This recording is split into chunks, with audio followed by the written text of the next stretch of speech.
We're going to start with a little tune.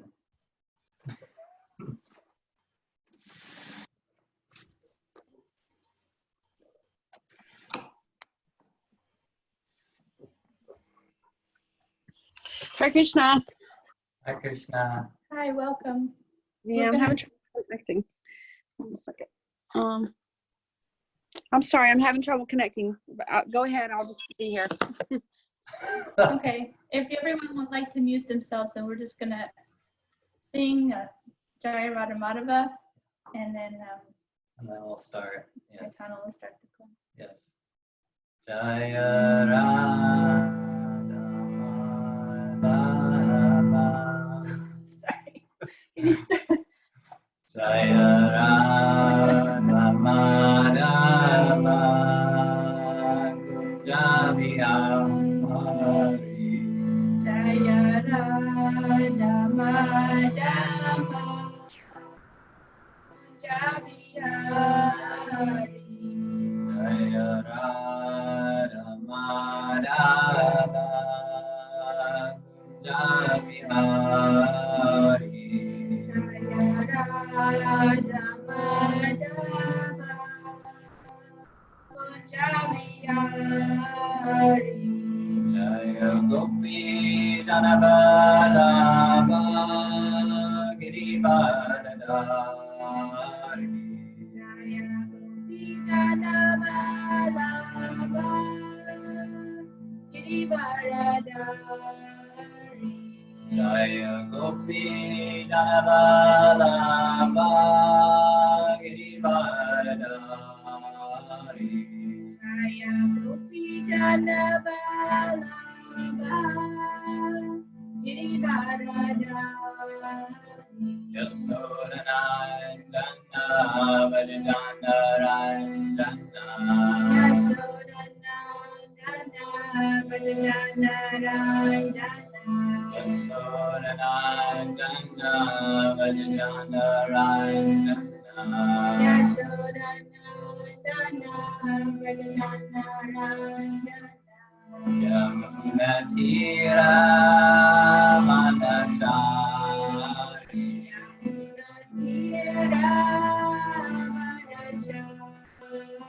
Yamunatira Manachari.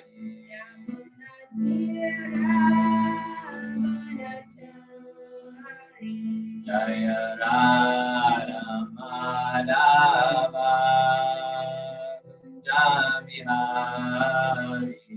Jaya Radha Madhava Kunja Bihari. Jaya Radha Madhava Kunja Bihari. Jaya Radha Madhava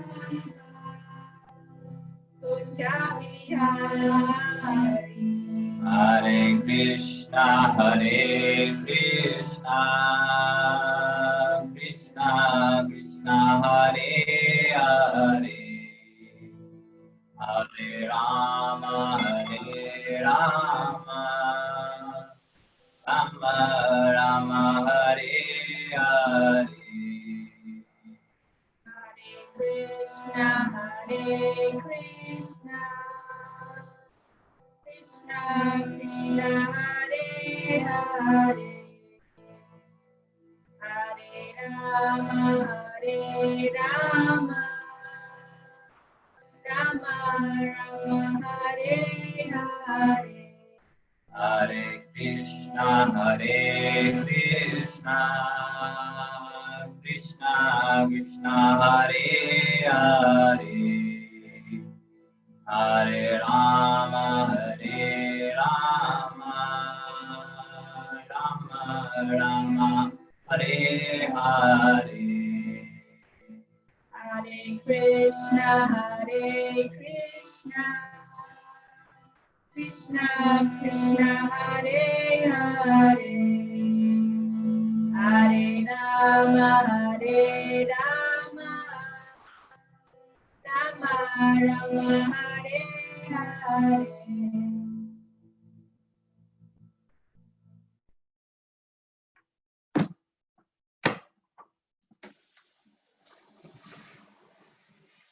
Hi, Krishna. Welcome, everyone. Thank you for tuning in.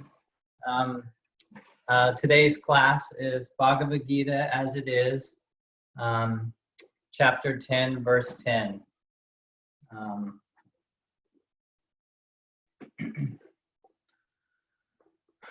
Om Namo Bhagavate Vasudevaya.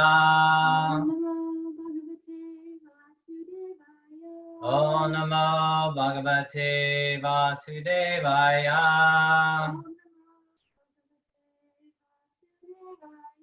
Om Namo Bhagavate Vasudevaya.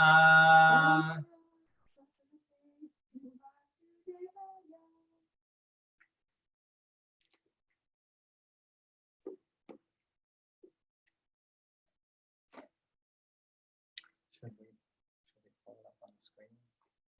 Sure. Yes. We're going to pull the verse up on the screen so everyone can follow in case we don't all have our books. That's not it. Hold on. Oh, here we go. Okay. Can you guys see that? Can you all see the I think maybe is there pictures in the way? I don't think so. Okay. Okay, over here. Okay, great. Tesham satata yuktanam Tesam satata yuktanam. Bhajatam priti purvakam Bhajatam priti purvakam. Tadami buddhi yogam tam Dadami buddhi yogam tam. Yena mamupayanti te Yena mam payanti te. Tesham satata yuktanam Tesam satata yuktanam. Bhajatam priti purvakam Bhajatam priti purvakam. Tadami buddhi yogam tam Dadami buddhi yogam tam. Yena mamupayanti te Yena mam payanti te.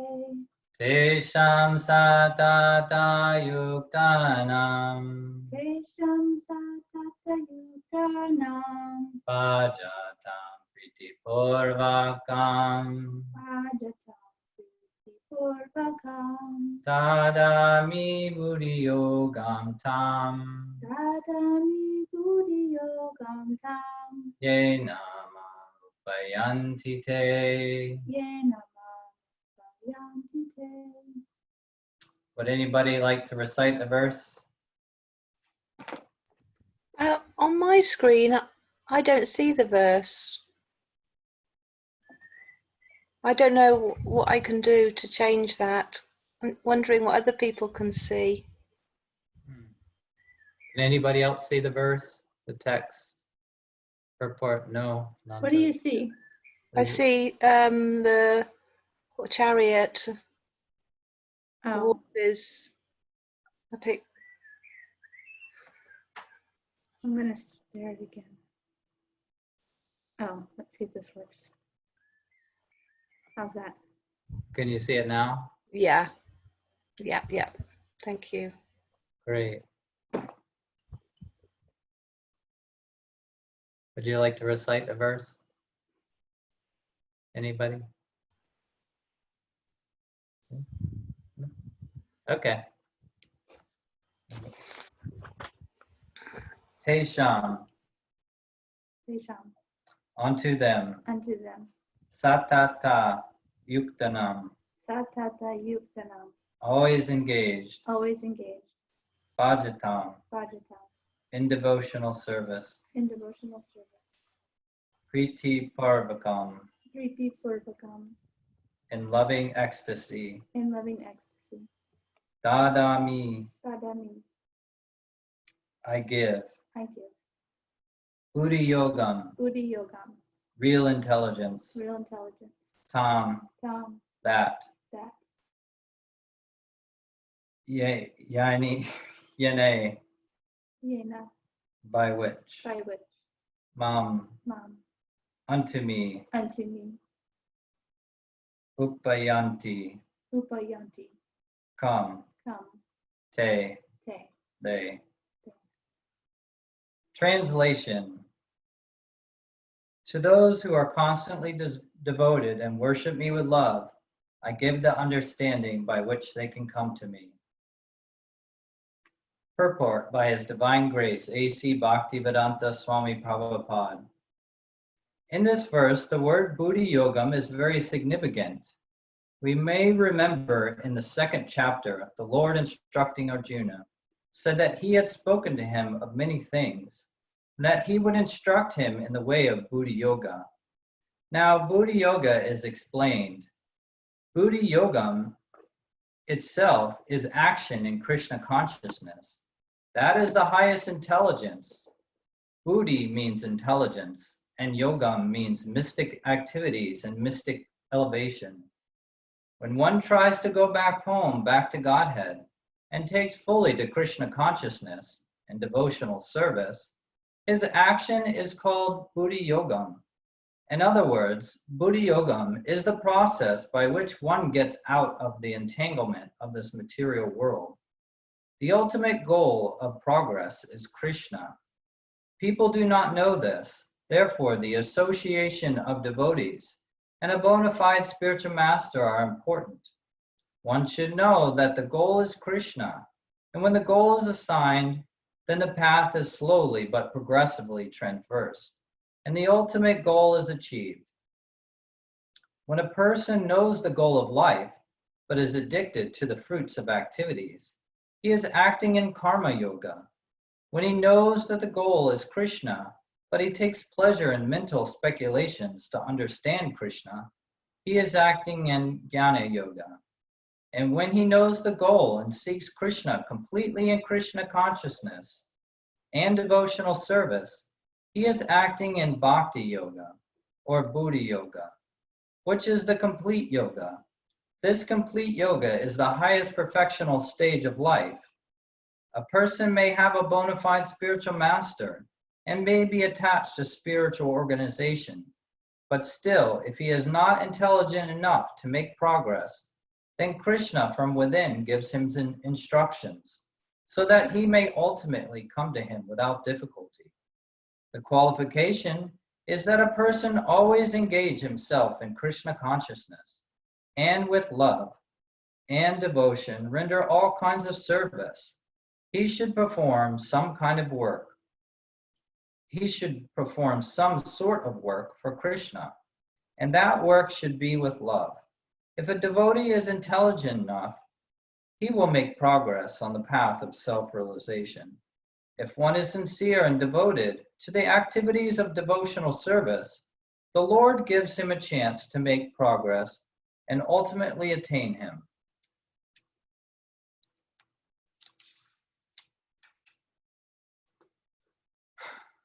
Nama Om Vishnu Padaya Krishna Prastaya Bhutale Srimati Bhaktivedanta Swami Iti Namine Namaste Saraswati Devi Gaurvani Pacharine Nirvishesha Sunyavadi Paschat Yadesha Tarni.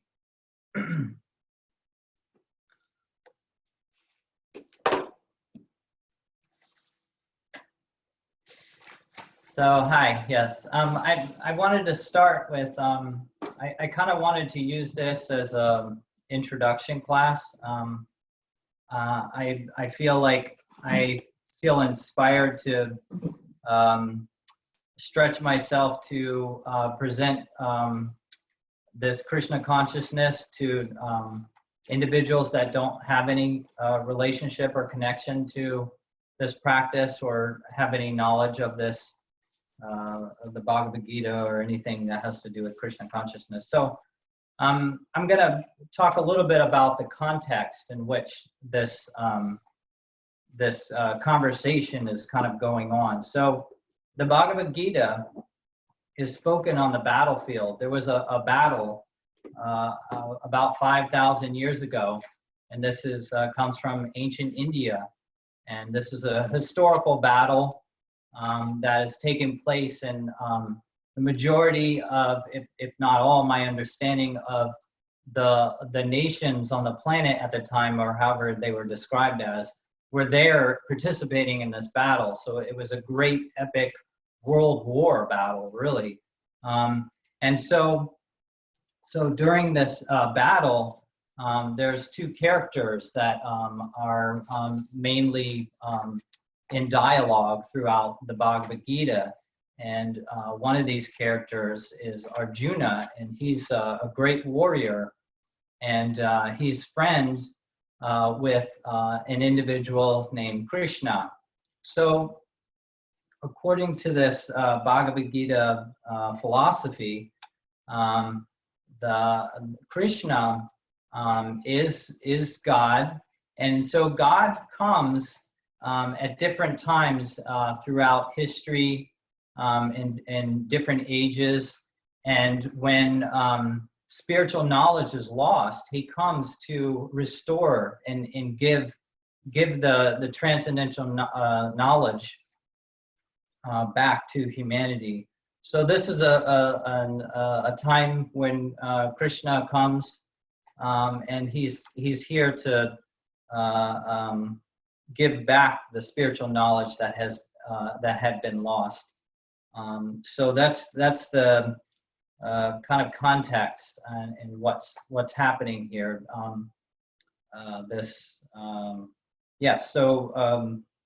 So the translation, I wanted to kind of go into that. So yes, so when I read this, I was like, okay, let me kind of, because I have to like take this step by step, or it kind of goes over my head in general. So I would like to kind of point out some key words that I found in the translation that really like what I felt was important. It says, to those who are constantly devoted and worship me. So I'm like thinking about like, okay, what does that mean? Constantly devoted. So I did a little search online and Googling, okay, let's look up, I don't know, constantly, and see what that really is. So the word steadily, or a regular activity. So I'm like, okay, well, I can kind of connect to that more, I understand that more. And then devoted, well, like what really is like being devoted. And so I just basically looked up the definition of devotion and being devoted, and it's like a commitment. You're dedicated to something. And then worship. So there's an adoration or reverence that you are give worship to something bigger than yourself.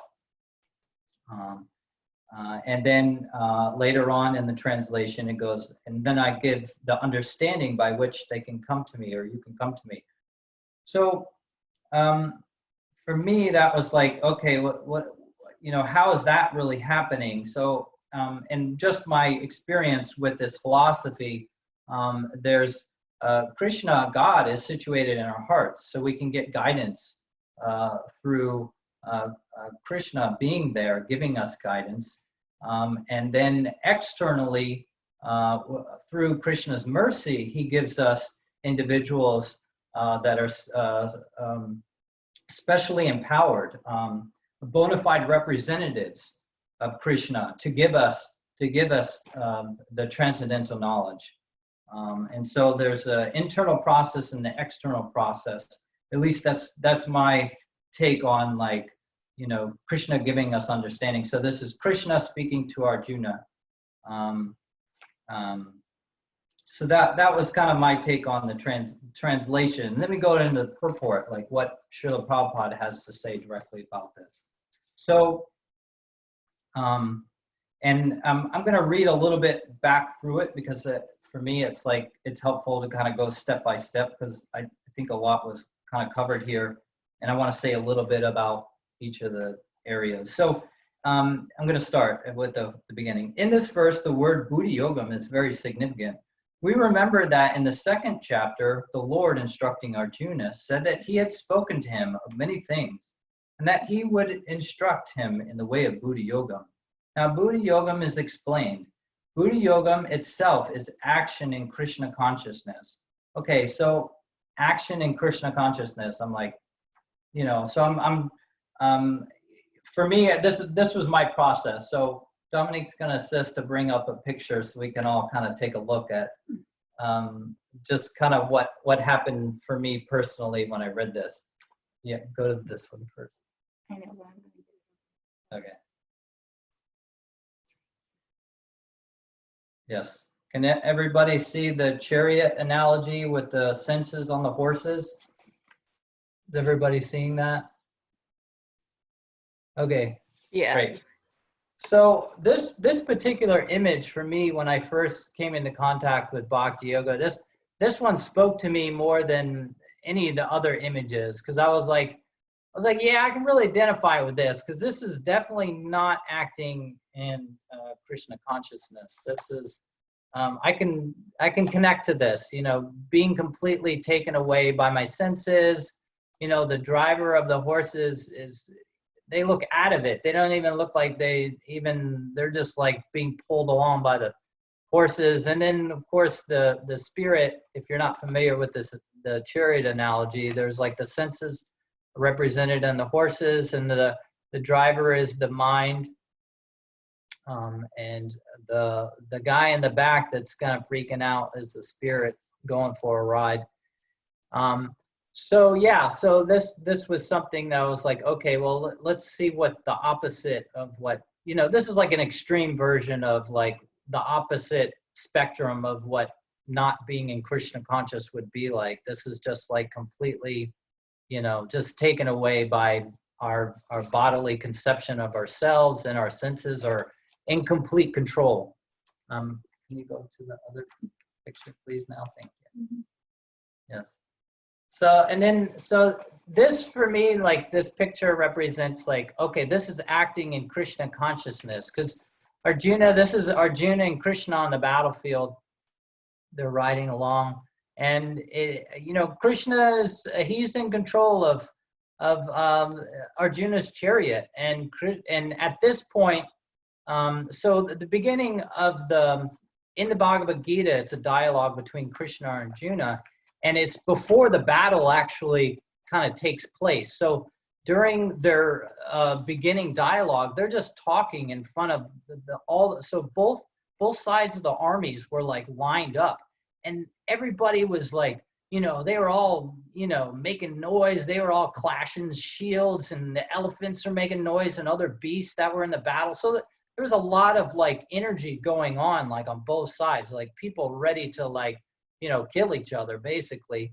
And so, you know, before this particular image, Arjuna and Krishna are in dialogue, and they're talking. But then after, through the course of the Bhagavad Gita, Arjuna decides to be a disciple of Krishna, and basically coming from a place of like, Krishna, you are in control. You decide what I do. And so beforehand, Krishna and Arjuna, they were just friends on the battlefield together. But through Krishna gave Arjuna the transcendental knowledge, Arjuna decided, I will take you as my spiritual master. You dictate what I do with my life. And so this is, to me, is representing like, this is acting in Krishna consciousness. So we could go back to the verse, please. Thank you. Yes, back there, if we could go, so we can keep walking through that. So yeah, so now I'm going to go back into the purport and continue along. I hope this isn't too daunting, but for me, this is like how I personally would like classes to be conducted this way, because I feel like so much goes over my head. So then after that, Buddha Yogam itself is in Krishna action in Krishna consciousness. That is the highest intelligence. Buddhi means intelligence, and Yogam means mystic activities or mystic elevation. When one tries to go back home, back to Godhead, and takes fully to Krishna consciousness in devotional service, his action is called Buddhi Yogam. So I want to stop here because this, like I said, this class is for individuals that maybe don't know much about this philosophy. So what is going home back to Godhead? What does that really mean? You know, because when I first heard it, I was just like, whoa, what is this talking about? Going back to Godhead. So, so there's like there's kind of two different understandings as far as my understanding, what I've learned so far with this practice is, so that there's this, we're in the material world, and there's the spiritual world, the spiritual realm. So there are two different places in existence. And so this idea of going back to home, back to Godhead, is going back to the spiritual world. So we're in this material world right now. And the idea is that if we follow a process, we can choose to go back to the material world. Or if we don't, if we just make up our own process, we could potentially just stay in the material world and go round and round and round. So there's a process to go back to the spiritual world. So that's the idea of this going home back to Godhead.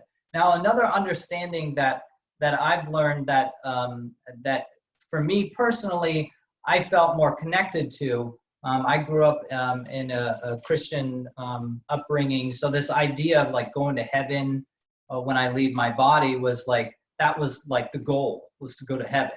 And so for me, as just learning about Christianity, it just kind of didn't feel like, I felt like it wasn't really connecting with me. It's like, okay, yeah, I get it, go back to heaven. It's like, well, you know, but at the same time, I'm like, so to me, this going back to Godhead, going back to, you know, the spiritual world was kind of like going back to heaven. So it was hard for me to like really kind of connect to still. And then after finding out more about this philosophy, there's another understanding of going back home and going back to Godhead. And that is like returning to our constitutional position now, before we go back to God. Before we go to the spiritual world, we have the opportunity to return to our original state of being, our original position, which is we are servants to God. And so we can go back to Godhead right now. We don't need to leave the material world. If Krishna wants us, so the idea is that we're giving our lives to Krishna. So if Krishna wants us in the material world still, then great. Krishna has a purpose for that, so I will stay here. But if Krishna wants me back in the spiritual world, great. Then that's where, so the idea is that we really just want to be wherever Krishna wants to use our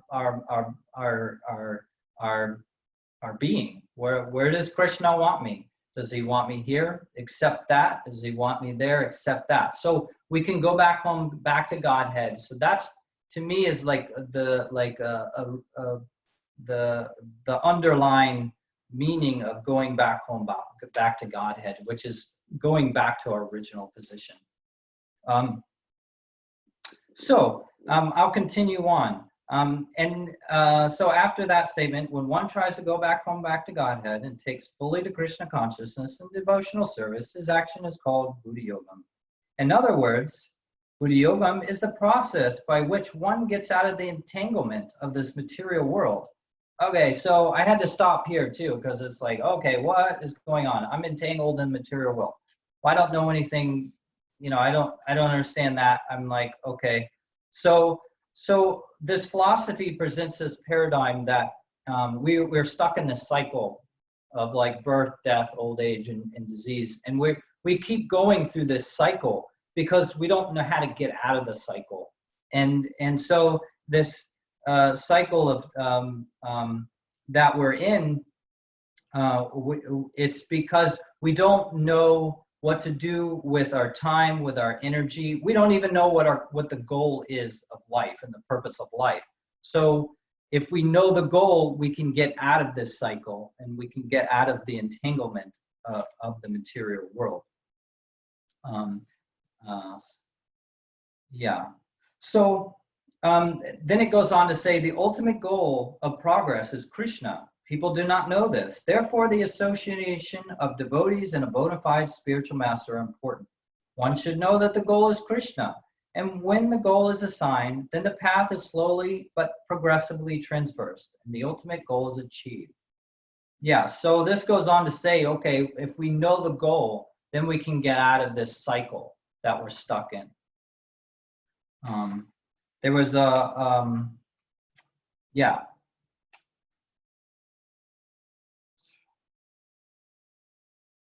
Yeah. So, yeah, so we're entangled in the cycle because we don't know the goal. So this is presenting the goal to us, and that's really important. If we don't know the goal, then what do we do with our time and energy? It just seems like we could potentially be wasting a lot of time and energy if we don't even know what the goal of life is. So yeah, some really big absolute truths that we're hearing with this philosophy. So I'm going to go on and read this next part. So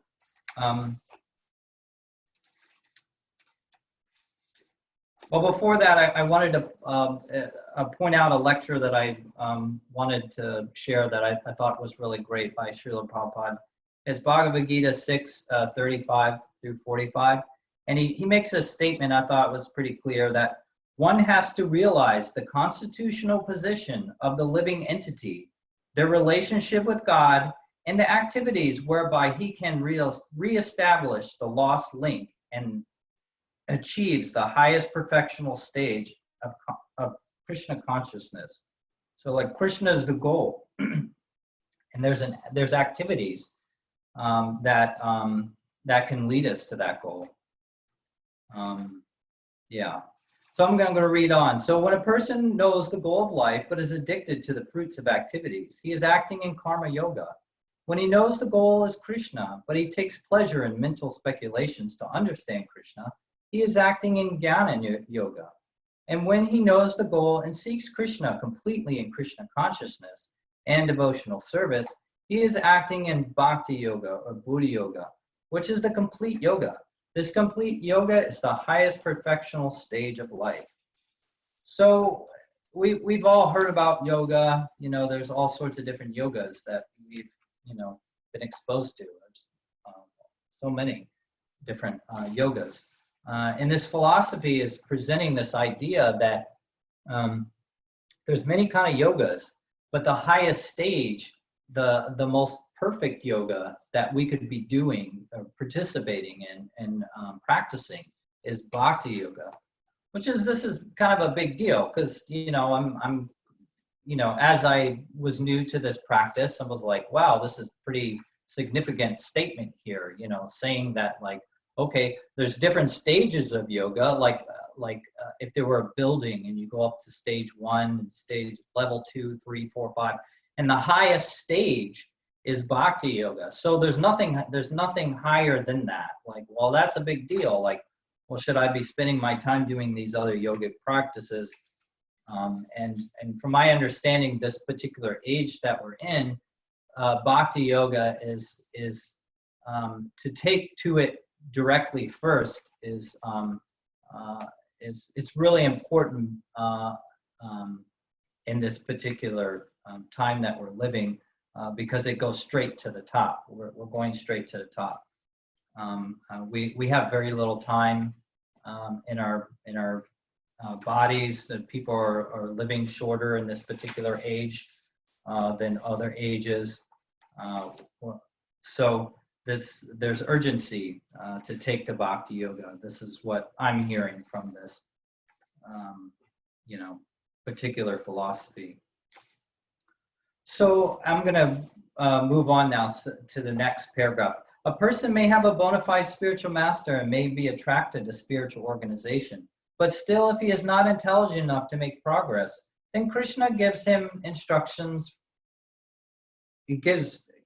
Krishna from within gives him instructions. So again, yeah, I said earlier, Krishna is situated in our hearts. And, if we purify ourselves, then we're able to hear Krishna and get his guidance. So the purification process is really, it's really key. It's really the key. So one may be asking themselves, well, how do I like, how do I obtain Krishna? How do I like achieve that goal? Well, I appreciate Srila Prabhupada's statement that it's not a cheap thing. Our relationship with Krishna is not a cheap thing at all. It's the highest,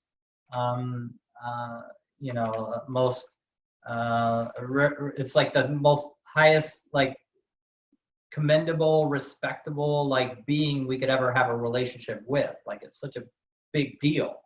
So there's a process to it. We have to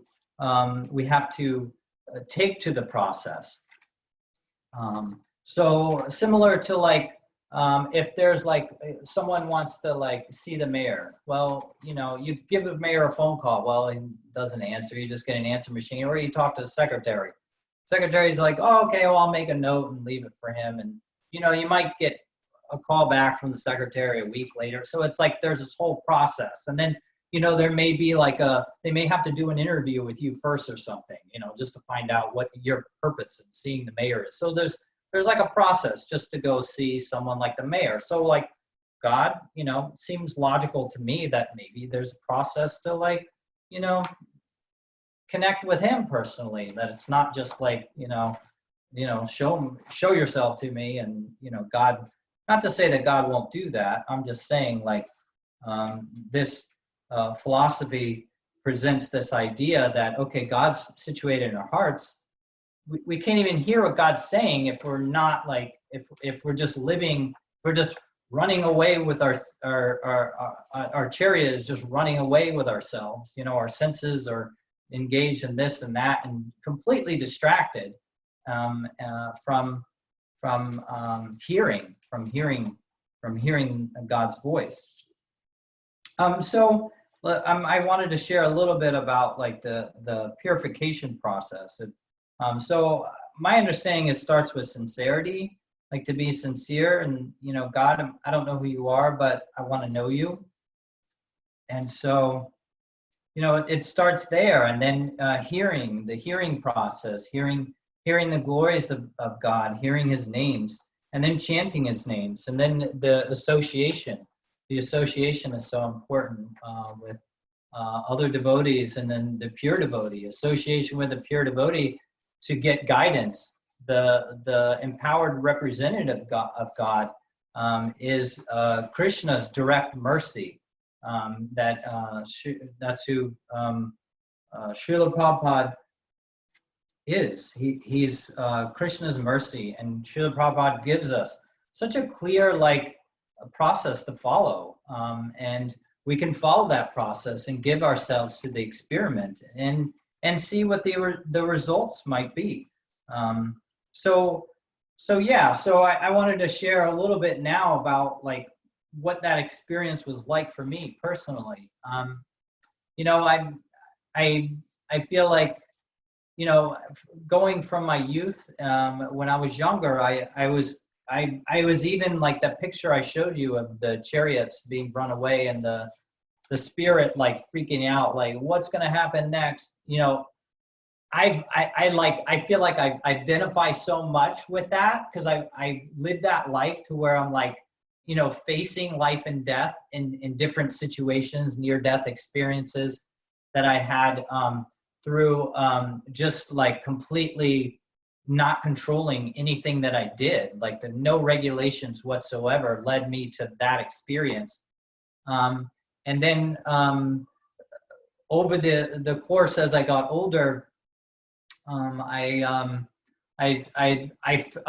came to the understanding that okay, well, I'm still in this body. Maybe there's something more that I'm not seeing, or maybe there's a bigger reason why I'm in this body. And before I do anything else that could threaten death of this body, that maybe I should take a deeper look. And so I began to regulate myself. I saw myself regulating, doing self-regulation, here or there with lifestyle choices that, may help my body stay healthier. And then starting to look at my association with just individuals, friendships or relationships, starting to look at those and seeing how like, well, this particular relationship isn't the healthiest one for me. So let me, separate and find some healthier association. So, I could start to see through my experience of just my own regulating in my life that, there is, it does make a difference. Like there's an effect. There's like a cause and effect of like, my choices and then the results of my choices. And that led me to taking on marriage life and then having children. And then I was struggling a bit and went to Savatov seminars and personal growth seminars. And I got to take a deeper look at a lot of stuff that I wasn't really thinking about or in touch with. And that led me to consider like, oh, I have a lot of blocked energy toward any idea of a higher power or God. And I got to take a look at that and clear some energy with that. And then I got to the place where I felt like, okay, God, I feel like in the past I didn't want to have anything to do with you personally, but now I'm open to a relationship with you. So, if you're open to have a relationship with me, then maybe we could have something. And so through that experience, I came into contact with this Krishna conscious philosophy, and I was really appreciating how it's a science. So there's a scientific process. There's like what is it called? A hypothesis? Is that what they call it? And then there's the scientific experiment. And then, so I gave myself to that process, and I started looking at, there's the chanting process, which is, from my experience, is the most like, it's like the most important part of the practice is the purification process.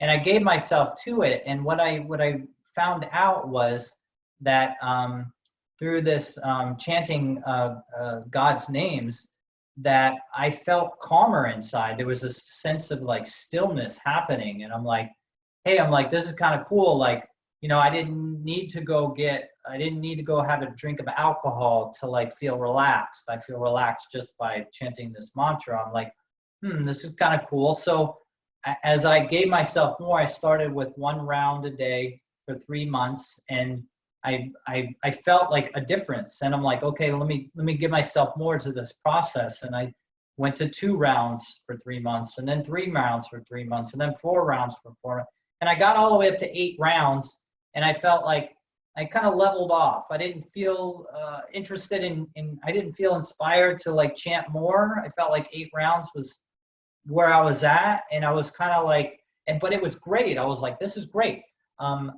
This is such a sustainable resource that anybody can use to cultivate a sense of calm and peace, and energetically in their mind and their body. And so at that time, I had a mentor gave me the perspective that, I might want to start like focusing on what is called the 4 regulated principles of freedom. And so these are like the 4 main activities in which individuals could engage themselves in that really, really wreak havoc on our being purified in our true state. Like we have like a natural state or way of being, and the activities in which we engage in life can interfere in experiencing that natural state of being. And so these 4 main regulations are regulating these activities which interfere in our mind, in our body, in our spirits, like natural state, or getting in tune to our like spirits natural attributes, I think it's called, yeah. So I one of those is meat eating, and one of them is intoxication, and one of them is illicit sex, and the other one is gambling. So I didn't really feel like I was like had any connection to gambling really, and but as far as meat eating goes, I was still eating meat at the time, like starting to play with it a little bit, but not really stretching myself fully with like, you know, this. So I started with that. Okay, let's start with just this one. And so, and then, well, actually I started with meat eating and intoxication. We're kind of looking at my relationship with those two. And so what I noticed with meat eating, as I separated myself more and more, I became more sensitive to the effects that I would experience from eating meat. So it started, I started, you know, was eating once a week, and then once every 2 weeks, and then once a month. And what I noticed, like after not eating it for 3 months, that my sensitivity got really, really, really strong. And every time, well, I didn't like put 2 and 2 together at first, but so what happened for me was after 3 months of not eating meat, I ingested meat, and right away I felt like, oh, I feel like I need to be sexual. Like I've noticed it. It was like, wow, that was really weird. Like, why do I feel like I need to engage in sexual activity right now? And I didn't really think about this meat eating. And then that very night I had the most violent dream. And it was like, I woke up in like shock, and it was just like, what the heck's going on here? I was like, what is this? Like, why am I experiencing this? And I was like, I was like, was it the meat eating? Was it really that? And I thought, well, maybe it's a coincidence. And then, so 3 months later, I was like, well, let me do it again. So I ate meat again 3 months later, and I had the same thing happen to me. I felt like, oh, I need to have sexual activity. And then when I went to bed, I had the most violent dream. And I was like, it was like, I could not believe it. I was like, this isn't happening for me. I was like, this isn't really happening. This is all in my head. I'm like, am I really experiencing maybe the violence from killing that animal? I'm really experiencing it, and it's having this effect on me. Well, I think I did it one more time after 3 months, and then that was it. It was just like, okay, well, I know that something is happening here. I cannot deny that it's not happening. This is really happening. And I was like, well, maybe it's because I'm eating meat. And I'm like, okay, well, let's not eat meat and see if I have violent dreams. And, you know, I mean, I'd say that it's not to say that I don't ever have violent dreams, but what I want to share is like consistently I saw like that when I did eat meat, that I would have these violent dreams. And I'm like, you know, during that time, also, I felt inspired to, as I noticed that I was stretching myself with the other 4 regulated principles, I noticed that I had more desire to chant more. And so I was like, I increased my rounds. I think I went to like 9, 10, and then I jumped all the way to 13, and then went to like 15, 16, then I went to 18, then I was all the way up to 24 at some point on a regular basis. And what I noticed was that these particular 4 regulated principles directly had an effect on my chanting practice, my desire to chant more, and even my sense of being. Like I felt like it was an essential part of this chanting practice. Like for me, I needed to take it a step further by starting to regulate in my life with these regulated principles in my life, in order for me to take my spiritual practice to the next level. At least that was my experience. And what I also noticed was I started having a lot of like coincidental stuff happening, like serendipitous stuff on a regular basis.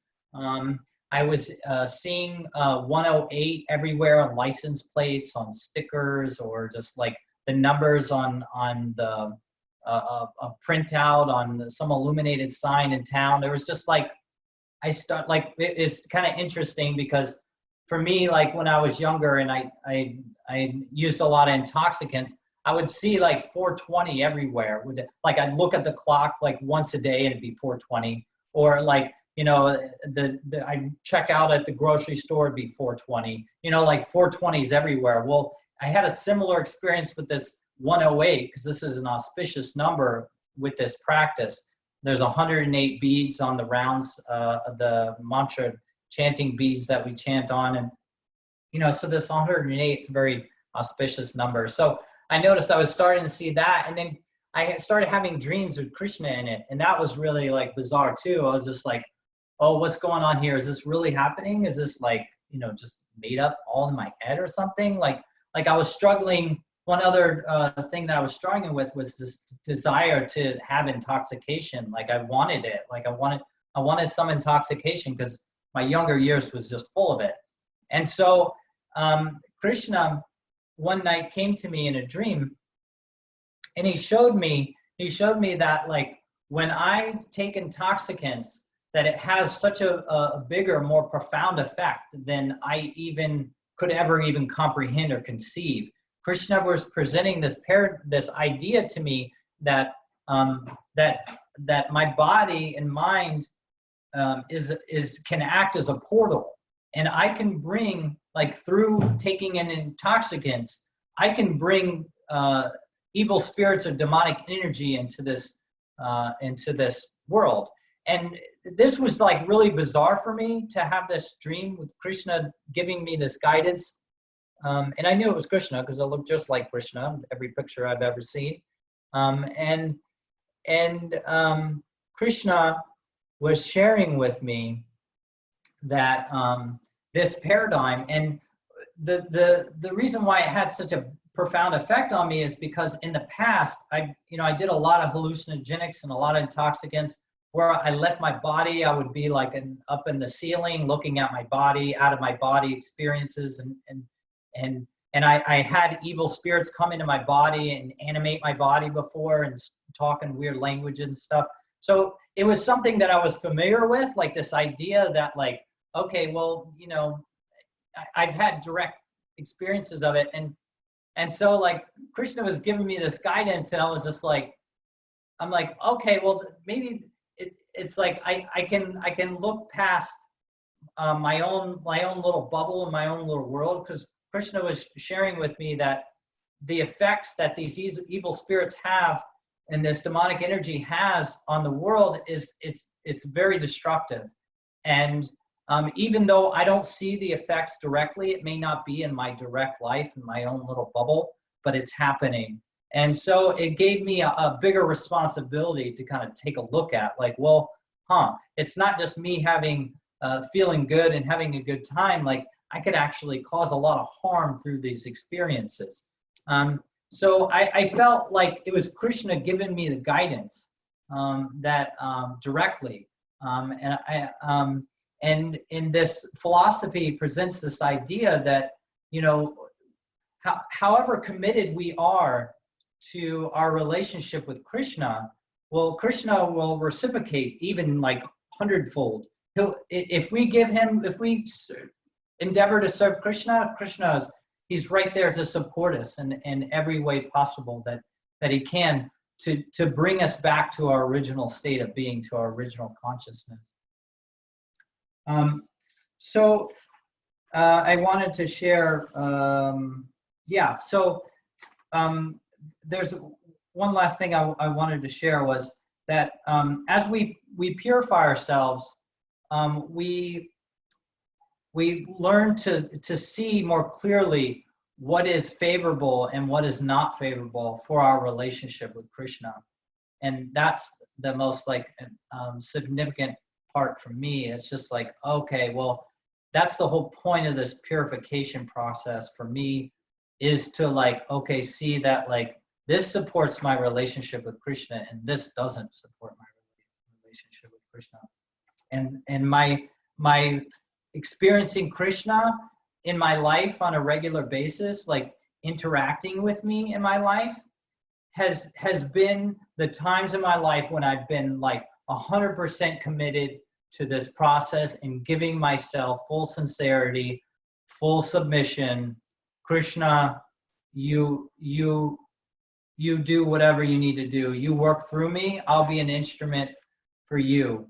And what I experienced directly, I mean, I'm going through some stuff personally right now where I've distanced myself from Krishna, but I have to say personally, my experience has been that if I'm 100% committed, then Krishna is 100% committed as well. Yeah. And if we have any doubts or questions on like, you know, what's favorable and not favorable, we just need to turn to Srila Prabhupada because he gives us all very clear instructions, and we could, you know, give ourselves fully to serving Srila Prabhupada, which is how we serve Krishna. We serve Krishna's representative, his pure devotee, Srila Prabhupada, and then that makes Krishna the most happy when we serve his servant. And so, yes, that's the end of my class. Does anybody have any comments, questions, ideas, criticisms? Anything? I welcome it.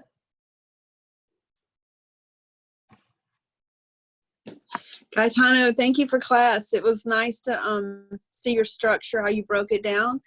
It was inspiring me to like take a verse like that and, you know, look at it set, because the big thing, the whole paragraph or sequence of paragraphs can be overwhelming. It definitely goes over my head too. And I was thinking like, why haven't I thought of this before? Of like looking up a word and taking a word by word and sentence by sentence and like, and the bite-sized pieces, like, I just want to share that was like a method that I want to steal from you. And so thank you for, you know, the information is beautiful too, but that was my main takeaway. Yeah, thank you for sharing. You really appreciate the structure and how, you know, how we take a look at like, you know, each element of the translation and the purport, and you know, to kind of break it down and take a deeper look at each individual, like all the knowledge in there. Yeah, that was the first time I actually did that with one verse too. So I really feel like it would be supportive for me to continue to do that, because a lot of times that well, this is the first time, so yeah, I can relate to your experience. Thank you for sharing.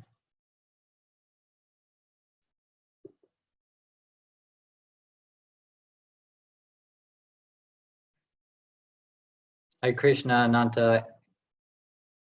I can't hear you yet.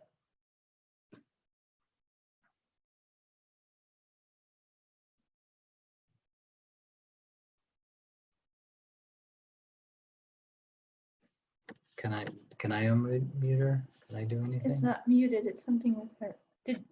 Did you unplug the Did you unplug it from the computer? Unplug the headphones, you mean? Did you unplug the headphones?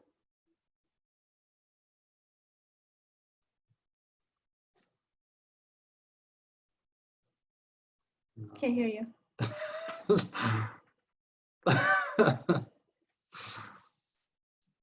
You can keep working on it. Yeah.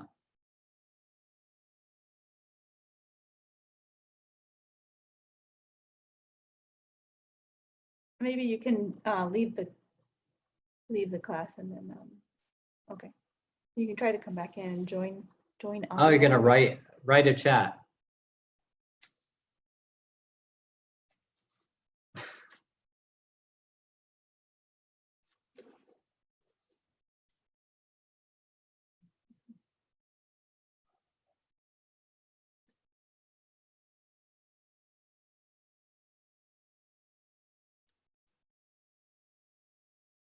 You're welcome. Hare Krishna.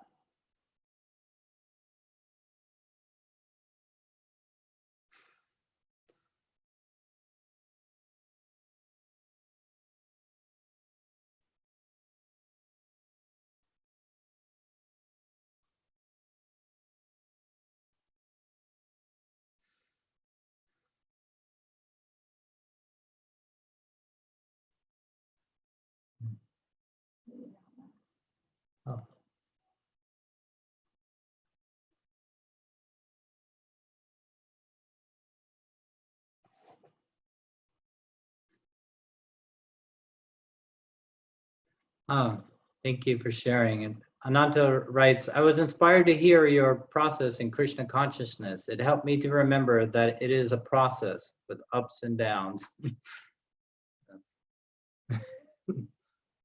Thank you for sharing.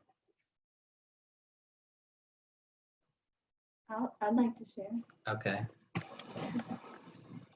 Hi, everyone. I just appreciated, I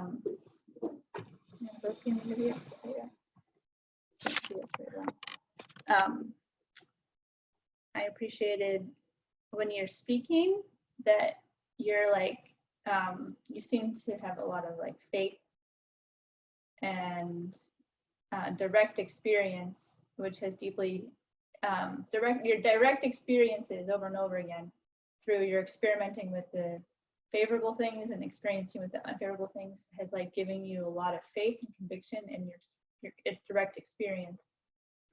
And it's just like really inspiring to hear your story. And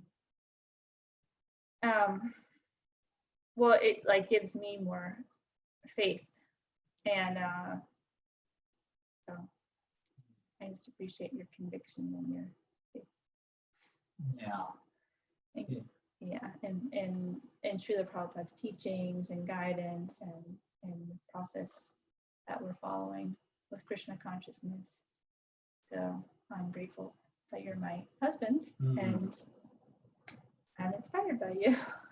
Thanks for sharing. Yeah, the direct, concrete experiences that I've had that, you know, that I shared, personal sharing. It's really has an effect that like, oh, you see, like we give ourselves to the process. My husband gives himself to the process and he's experiencing these results, and it helps you like with your faith, like to give yourself more. Yeah, and maybe not just your direct experience, but you seem to have a, just philosophically, like your intelligence and like you seem like, I don't think it's all direct experience. I think you're just using you're also using your intelligence and you're clicking with the philosophy that, yeah, it makes sense to me too. And so it's just like really supportive to hear from you and be around you. And yeah, you have like this really good deep faith. I appreciate it. Hare Krishna. Thanks for sharing. Yeah, I hope that that I served Srila Prabhupada and serving Krishna through sharing Krishna consciousness. I hope that I am representing Srila Prabhupada. Yeah, and I endeavor to understand this philosophy and share it in a way that's transparent. I guess that's my goal.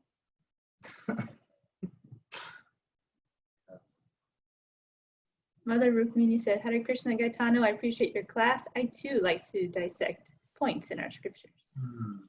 Thank you for sharing, Rukmini. Hare Krishna.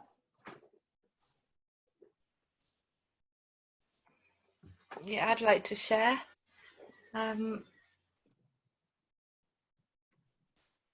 Yeah, thank you. Can you hear me? Yes. Yeah, okay. Well, yeah, thank you for sharing. And something that I heard, the purification practice is the key. That really resonated with me. And then you went on to say about the purification practice, and then hearing about your direct experience, that really inspired me.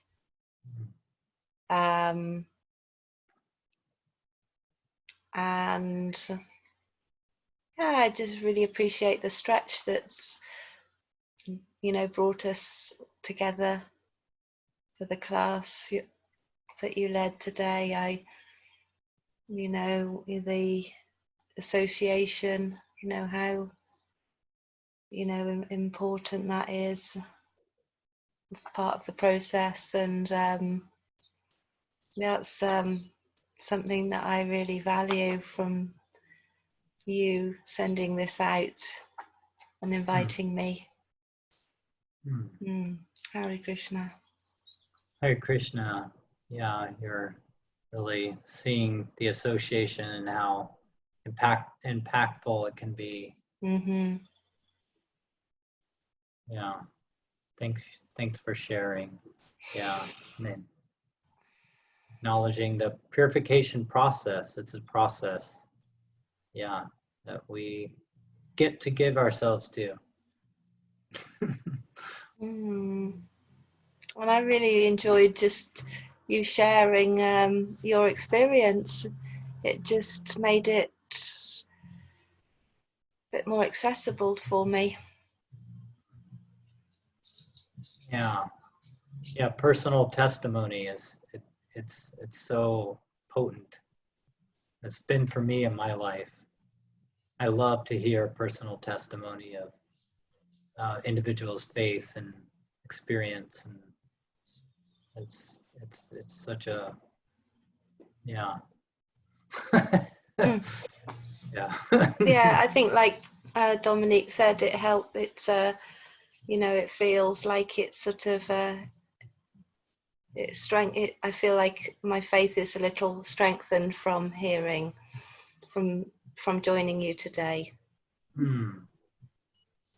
Yeah, thank you. I'm glad to hear that. I feel inspired, and I feel like, okay, well, yeah, it was very stretchy for me to do this class. I have a lot of anxiety and fears around leading class, and so I feel like you know, the feedback I've gotten has been very supportive to like, okay, well, it was worth it. Yeah, it was very uncomfortable for me, but you know, it's when I hear from you all, it feels worth it. It feels like, okay, yeah. Yes, it was worth it. Yeah. Thank you.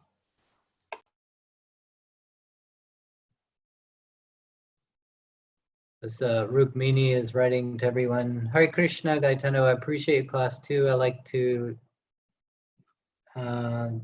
discuss points in our scripture. Oh, distinct points.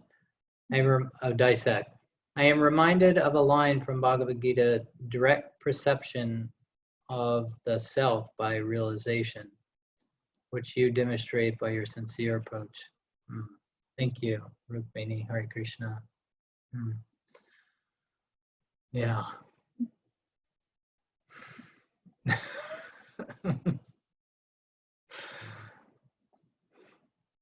Well, if anybody else has anything else, I'm gonna say goodbye. I appreciate you all. I look out for another invitation.